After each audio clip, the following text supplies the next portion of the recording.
4 model iPhone 15 di-launching di Nipah Park Makassar.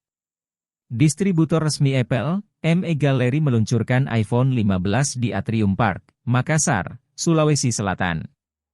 Masyarakat Makassar dan sekitarnya pun berbondong-bondong datang ke Nipah Park untuk mendapatkan iPhone 15.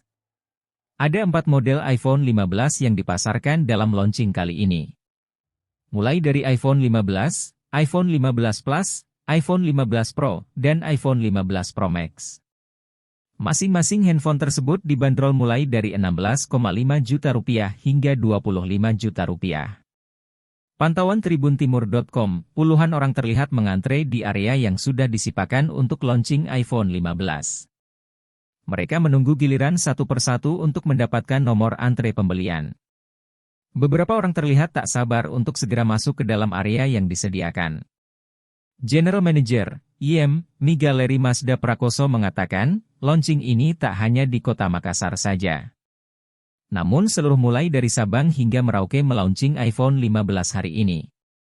Hari ini event launching iPhone 15 di Indonesia, kita bikin event juga di Makassar jadi serentak seluruh Indonesia tanggalnya hari ini, katanya. Adapun kata dia, untuk series iPhone 15, ada 2 series yang menjadi unggulan. Untuk iPhone 15 itu hero-nya ada iPhone 15 Pro dan Pro Max warna natural titanium, jelasnya.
Download Tribun X sekarang, menghadirkan lokal menjadi Indonesia.